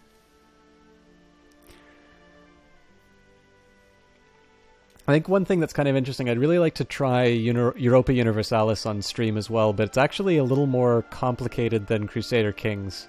It could be just I adapted to Crusader Kings a little bit better. One thing that's kind of interesting about their combat system is you don't need to get 100 prestige to to enforce your demands. You could... my co-conspirator Sigrid has bribed the hunter taking Edsige on a trip into the wilds to quietly dispatch the child and make it look like an accident. They call it the wilds for a reason. Now, why did I want this person to die? It's the county of Dunholm. So what's the relation here?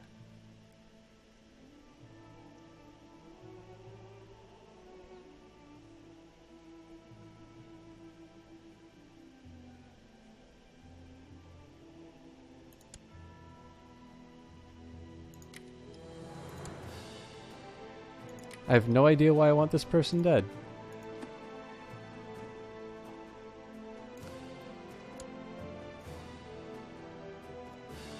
I'll still send the assassins, though. I'm sure I have my reasons.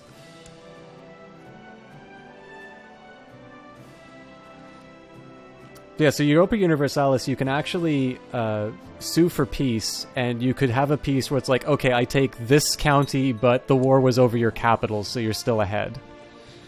An outbreak of disease in the camps outside the walls of Jorvik has killed many of the besiegers. Again, not an outcome I really want, because if my attackers fall below defenders, the siege is over, and I don't really have any repletion. Success! The hunter did what he was paid to do and made sure Edsige never returned from the hunting trip. Unfortunately, he later lost his nerve and told everyone willing to listen about my involvement as he drank away his sorrows.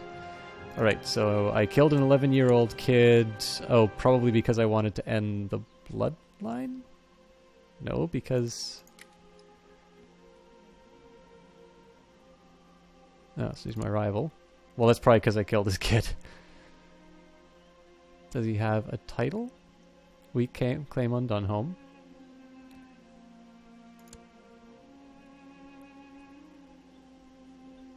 Yeah, I have no idea why I just killed that kid.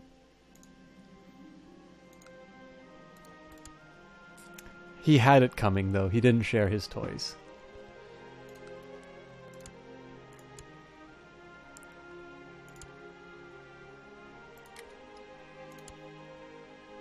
And there's a lot of kids here, so I'm definitely not stamping out that bloodline. I'll just conquer them through traditional means. Now, one of my nice little escape clause... Well, it's a 50-50 escape clause, because I only have 178 gold right now, but if I need to, I can hire a mercenary army. I won't have them for long, but I will have them. And some of the major holdings of Jorvik are going to fall pretty soon. So it's not the worst... Like, it's not the worst situation I've been in, but it's definitely... Okay, that is a problem.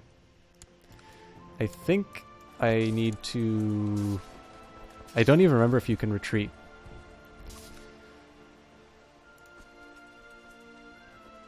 But I am going to hire those mercenaries.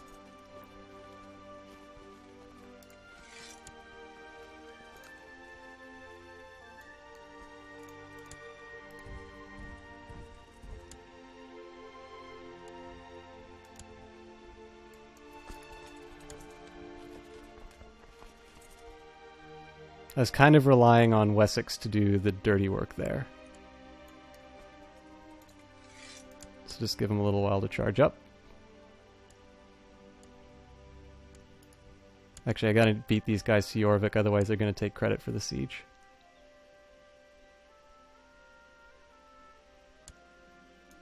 Nope, fate smiles upon me, my wife is pregnant again. And because mercenaries are expensive, once I get to Jorvik, I'm actually going to send the mercenaries to that fight. Oh, they're done anyway. So I think that was just a bunch of wasted money. Murders children, grows in piety. Yeah. I'm not Pope level pious yet, but... Yeah, so I just wasted a bunch of money on mercenaries I'm not actually going to use. Crusader Kings 2, ladies and gentlemen. And actually, this siege is killing them, so...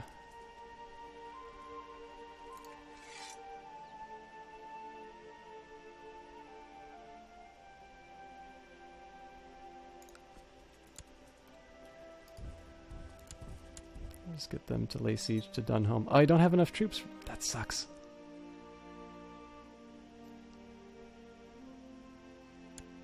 And the Holy War is over because... Wessex took Lancaster. Man, that... Okay, so that was just something that devastated my economy, and I didn't actually get the territory. Not a particularly militarily astute family, it seems.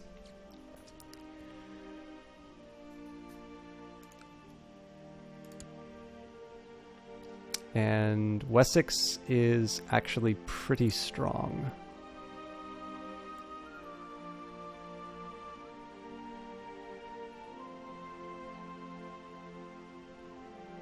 I could swear fealty.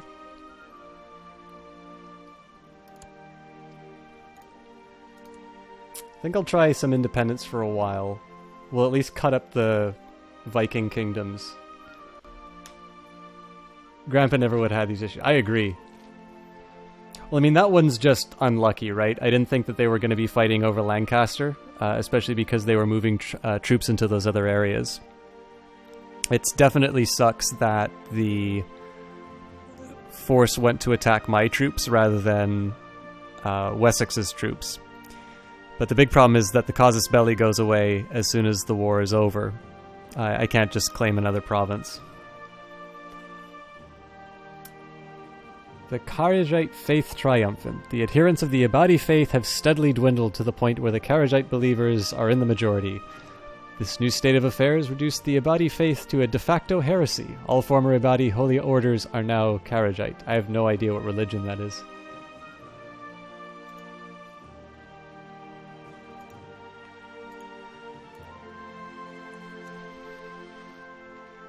Yeah, so at this point I just crank up the speed and rebuild my treasury. And at some point I'll be able to bring the Jewry back in.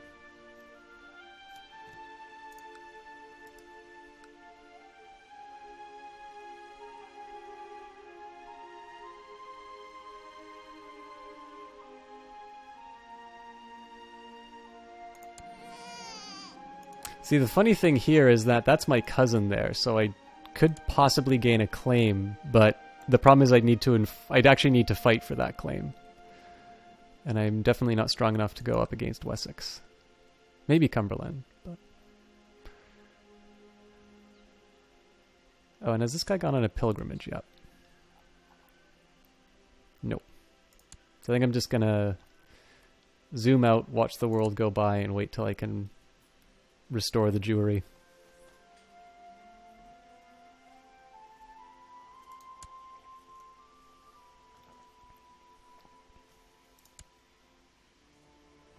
Okay, that menu's really annoying. I'm going to close this. The other thing I could try and do is take territory in Ireland, but I don't like the idea of having the sort of the areas that I will collect troops from. I don't like the idea of having them across the sea.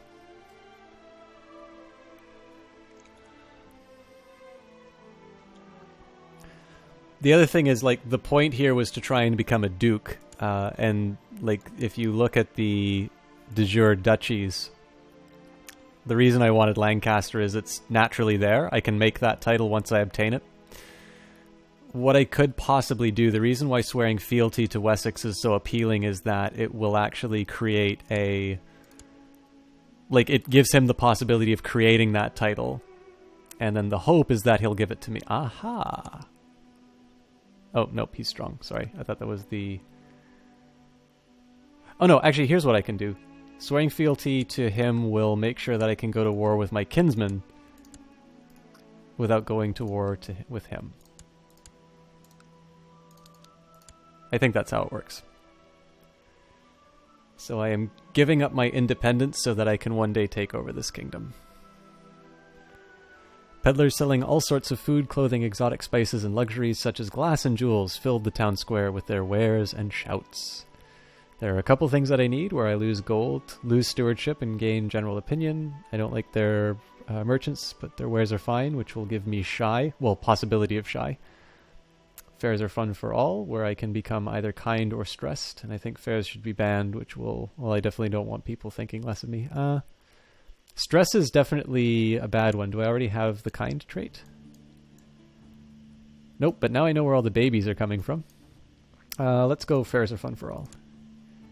And I did become kind, so... My liege, I have bad news from Westmoreland. My attempts to increase the province levy has met with nothing but failure, and the reason behind this is Mayor Aedwulf of Lowther. He has been nothing but trouble since I arrived and used his wide influence in Westmoreland to hinder my initiatives.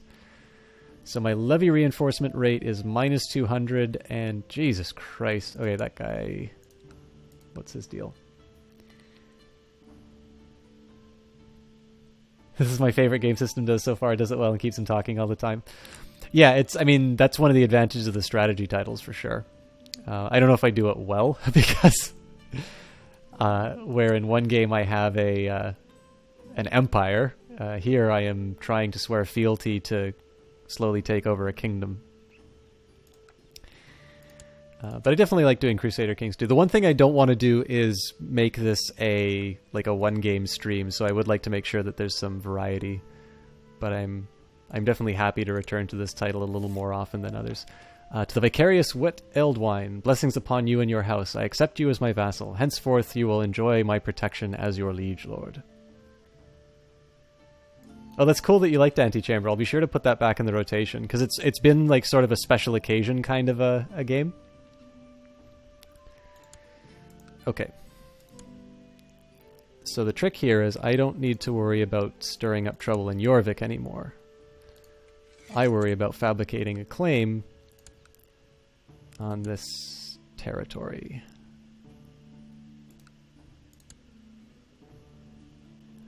Next thing I'm going to do, so my liege... Actually, I should have moved my chancellor to improve my relationship with the king first.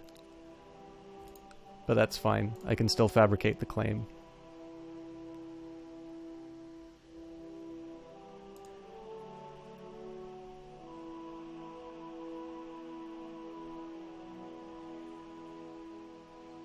Crusader Kings is definitely one to look forward to. I'm glad to hear that. Like, I really like this game. I think Paradox did a good job of making it interesting. Malir, since I arrived in Westmoreland, there has never been a shortage of soldiers and reinforcing troops stationed there. Under our guidance, they believe fame and fortune awaits them. Well, that's good, because the last time you were there, things didn't turn out so well.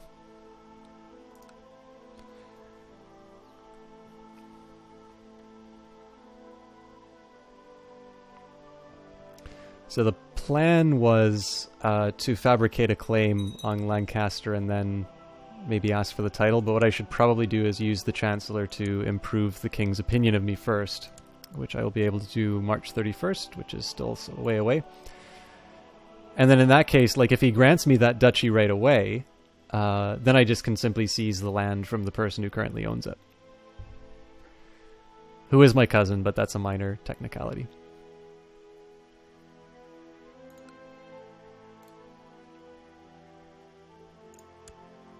It's been a while since I've used my assassins for something.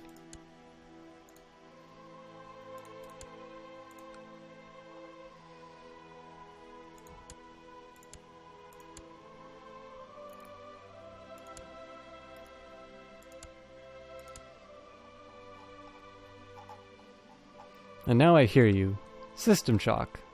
Why are you sending assassins on that holy man? It's because his opinion of the Pope is 100. His opinion of me is 30. So where do you think the tax money is going?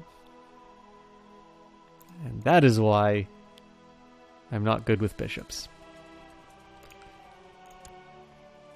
I do technically have my court chaplain working on this area as well, but honestly the guy who's going to replace him has a 100 opinion of me anyway, so I might as well give the assassin something to do.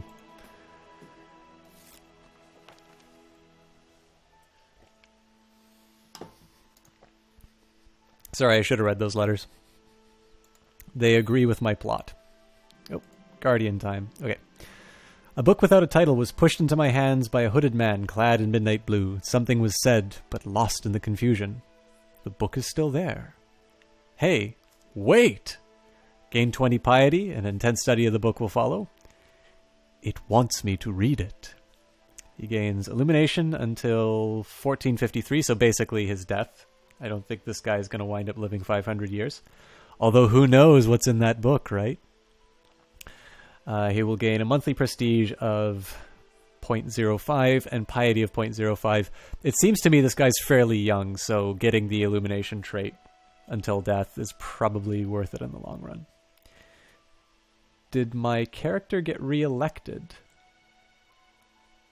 Do you have Way of Life? I do not have Way of Life installed. I will not go through my big rant about the way Paradox handles DLC. I do have the only two DLC that I don't have installed are Charlemagne and Way of Life, I believe.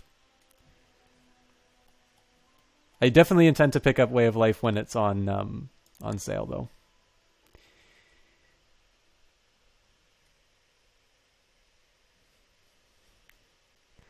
You know, Alpha, you actually are able to have elections in this game if you play a republic.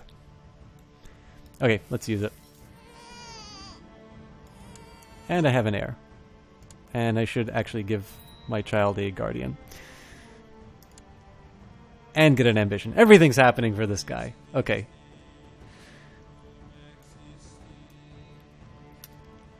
So if I'm going to become anything, I would become the bishop guy, but I don't seem to have that option. I could become exalted among men, which will take a lot. I think basically I should work on improving my stats. Military is the easiest.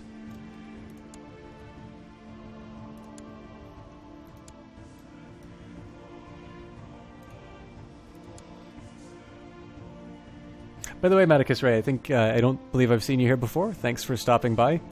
I'm still relatively new to Crusader Kings 2, so I think you've probably figured out by now that I'm definitely not somebody to watch for quality, but I hope you enjoy your stay. I'm happy to have you here. But yeah, so Alpha, the point on the elections actually is I think it's kind of a neat one just because I think this is who I wind up playing afterwards, right? Sorry, I'll talk about elections just in a second, but I want to make sure.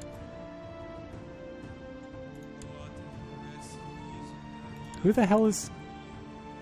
Oh, he's my brother. Okay. Probably not going to wind up playing him, but gives me a good chance to see who will teach my son ultimately. Actually, those are not bad stats. Yeah, I'll go for that.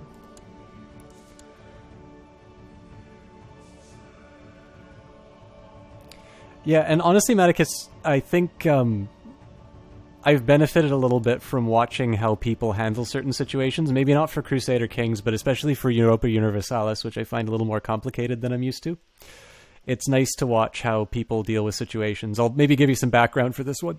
We started at the start time for the Old Gods, and the intention of this one was to go from just a count, or I think there are an earl in this part of the world, and to try and get as high of a rank as I could. Now, I've had 2 failed attempts to get this duchy, so the current plan is I've declared fealty to Wessex in hopes that either they give me the title or I can seize the title. Which I can technically do now, because this guy is definitely not strong enough to defend himself. We'll just see whether or not he has any allies. He has a couple. Actually, he has a couple of well-armed allies.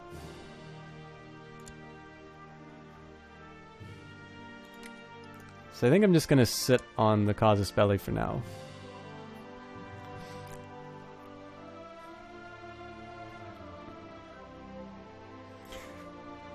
Yeah, so the election mechanic's kind of interesting when you play one of the Merchant Republics, just because you can be a ruler. Like, usually it's the oldest guy who wins the election. So it definitely brings a new element to establishing this family, which isn't guaranteed to be in power all the time. So when you're in office, you want to make things as best as you can for yourself, but knowing that it's entirely possible that a rival will inherit that from you once the current patriarch dies. So I haven't played a lot as Merchant Republics, but they're definitely a concept I find really interesting. And I did try playing Venice's in Europa Universalis, but I haven't gotten too far with them. They're next door to the Ottoman Empire, so not always the easiest playing experience. And the Holy Roman Empire, for that matter, so if you try and invade somebody in that area, they're gonna cause you problems. Alright, so I am really running out of martial material. This guy has only got 7. Actually, I'm kind of losing all my good stats. One thing I could try and do to deal with that problem is to invite people to court. But it's always a little bit of a gamble, and it costs me money. So like to invite a noble to court, 6 gold. To invite a debutante, 6 gold. I mean, I have 29, but the whole idea right now is just to get up enough money to hire a mercenary army. I've got 690 right now, and I'm going up against a guy who has people who... Sorry. The current target would be somebody who has allies who have 1,000 troops. So I need to be pretty careful in terms of, you know, how well prepared I am for that fight. Speaking of which, I had an assassination that I was going to do. So let's get my Spy Master in a slightly more useful place.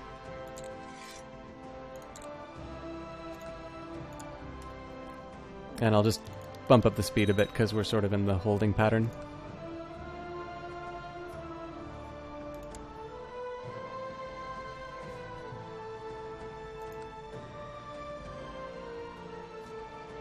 So what you may notice is a little bit different from I guess it's not Granddad anymore. It's No, it's Granddad. So what's different from Granddad is Granddad held a lot of feasts and stuff like that to raise his prestige. But at this point here, I do really want to gain the territory.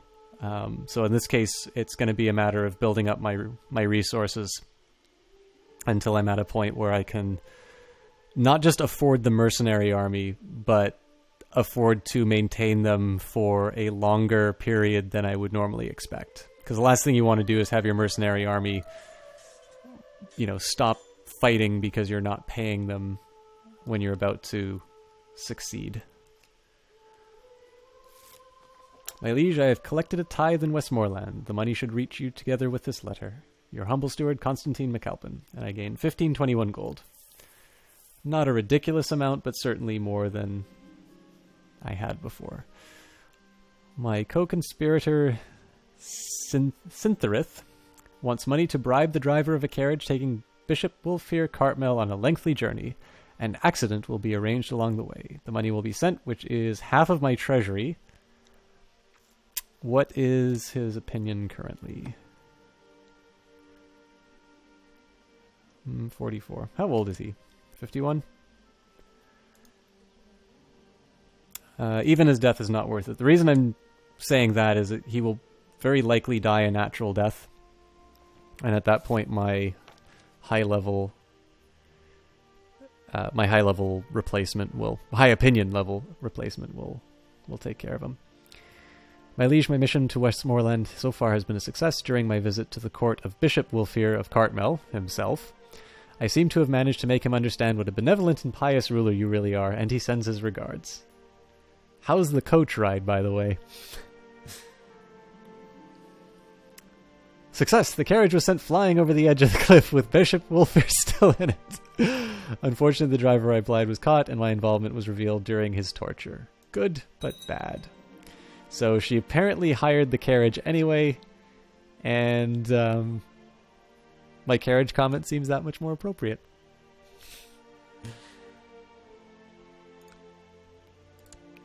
But I believe I caused some problems for myself. Oh no. This bishop's a good bishop, and this marshal sucks though. So I am not going to be engaging in any good wars.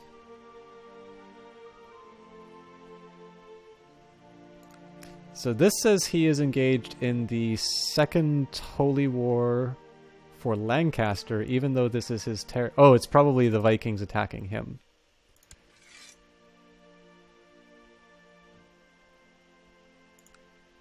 Well, he's already got my liege levy, so I am staying out of it.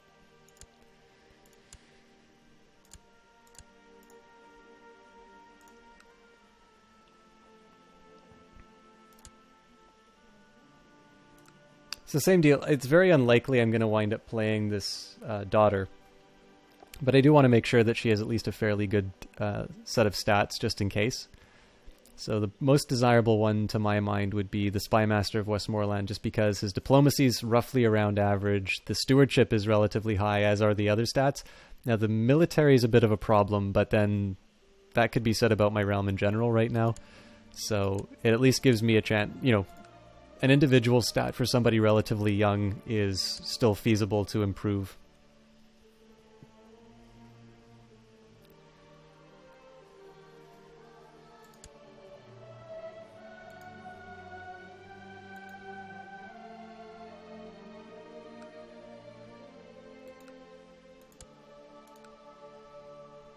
So his personal levy now is 443.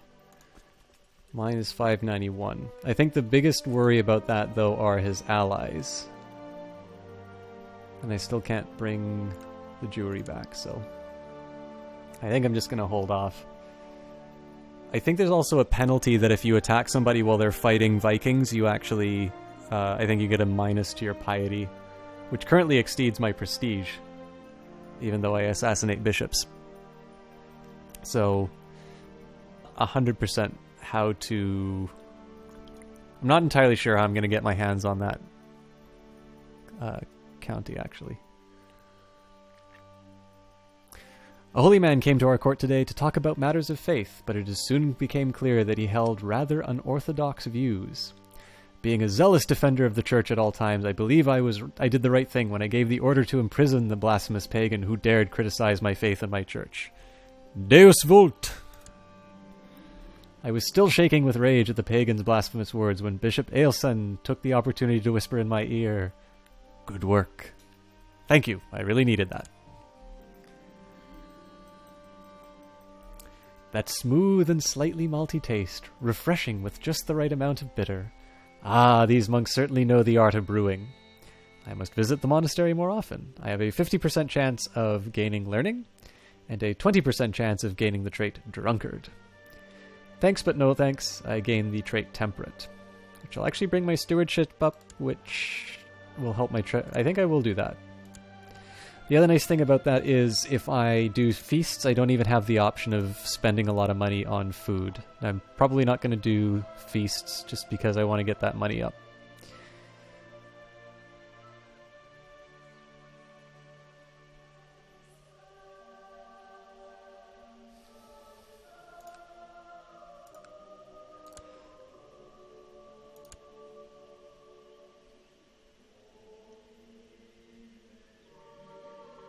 It looks like his opinion of me is follow. Oh, it's because I'm a known murderer.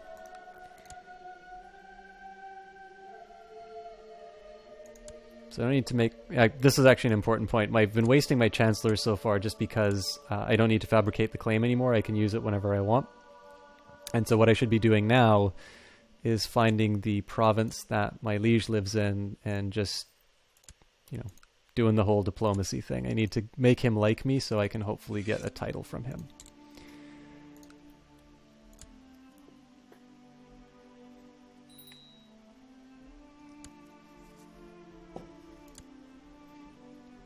Again, I can still claim Navarra, but I have no idea why I would want to fight somebody with 2,500 troops so that one of my courtiers can claim it. The book is gibberish, but also enlightening. But even if I struggle with some of the chapters, its mystery still engrosses me. Something is concealed in the book's language, and I am determined to find out what. So, the secret will soon be mine! Or, the book's secret eludes me. It's a more temperate kind of mystic, so I'll go for the second option.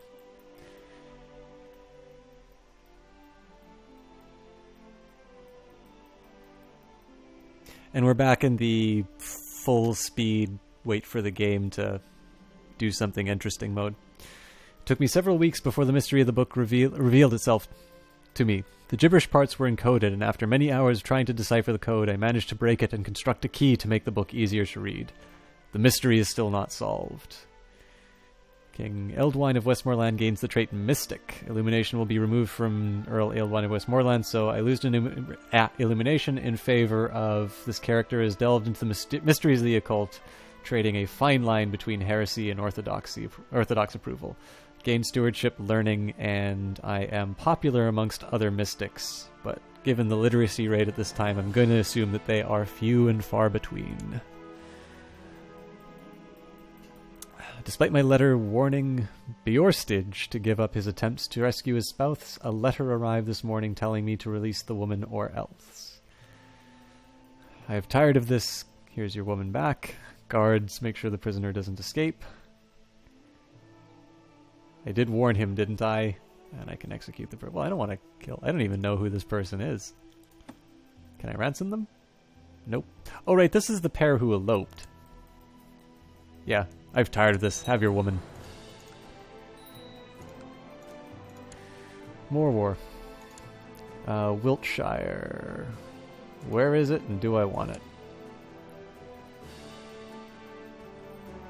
Well, it's within the realm.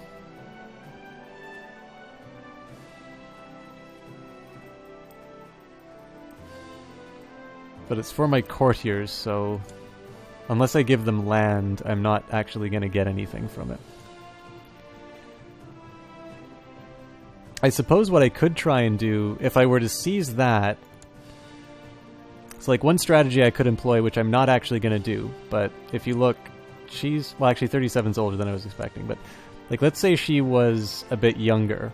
I could seize that land for her, get my heir to marry in. This is what happened with Cumberland, and I kind of failed at it. But what I would do is I'd marry my heir into it and just make sure that my heir stayed my heir. And in that case, I would sort of inherit both titles. But again, it's Lancaster that I really want. I mean, that or Cumberland, but Cumberland's pretty strong, and they're not inside the realm.